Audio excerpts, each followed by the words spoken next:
Hi friends, welcome to VividTech.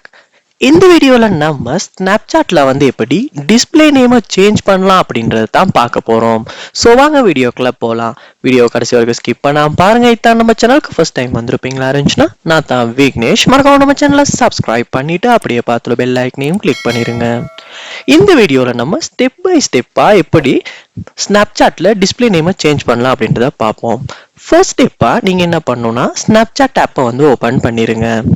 Open பண்ணிட்டு மேல கார்னர்ல பார்க்கலாம் உங்களுடைய ப்ரொஃபைல் பிக் ஐக்கன் ஒன்று காட்டும். அந்த ஐக்கனை நீங்க கிளிக் பண்ணுங்க. கிளிக் பண்ணதுக்கு பிறகு உங்களுக்கு இந்த மாதிரி தான் உங்களுடைய ப்ரொஃபைல் ஷோ ஆகும். இதுல மேல கார்னர்ல பார்க்கலாம் செட்டிங்ஸ் ஐக்கனும் ஷோ ஆகும். அந்த செட்டிங்ஸ் ஐக்கனை கிளிக் பண்ணுங்க. கிளிக் பண்ணதுக்கு பிறகு செட்டிங்ஸ்ல நேம் அப்படின்றது பக்கத்துல உங்களுடைய டிஸ்ப்ளே நேம் இப்ப ஷோ ஆகும். ஸோ நீங்களுமே இப்போ உங்களுடைய டிஸ்ப்ளே நேமை இந்த இடத்துல பார்த்துக்கலாம். ஸோ நீங்க இப்ப டிஸ்ப்ளே நேமை சேஞ்ச் பண்ண விரும்புறீங்கன்னா இப்ப இருக்க டிஸ்ப்ளே நேமை நீங்க மேல கிளிக் பண்ணணும். அப்படி கிளிக் பண்ணோன்னு இந்த மாதிரி தான் ஒரு ஆப்ஷன் உங்களுக்கு காட்டும். இதுல உங்களால டிஸ்ப்ளே நேமை சேஞ்ச் பண்ணி டைப் பண்ணிக்கொள்ளலாம். ஸோ உங்க தேவைக்கேற்ப உங்களுக்கு தேவையான மாதிரி டிஸ்ப்ளே நேமை நீங்க டைப் பண்ணிருங்க.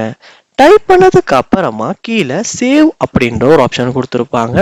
அந்த சேவ் அப்படின்ற ஆப்ஷனை நீங்க கிளிக் பண்ணுங்க.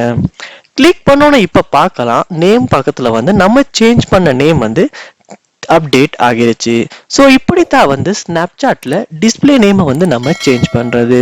ஸோ இந்த வீடியோ உங்களுக்கு ரொம்ப யூஸ்ஃபுல்லா இருந்திருக்கும்னு நினைக்கிறேன். இது போல நிறைய வீடியோ பார்க்கணும்னா கண்டிப்பா நம்ம சேனலை சப்ஸ்கிரைப் பண்ணுங்க. அப்படியே பார்த்துல பெல் ஐக்கனையும் கிளிக் பண்ணுங்க. தேங்க்யூ.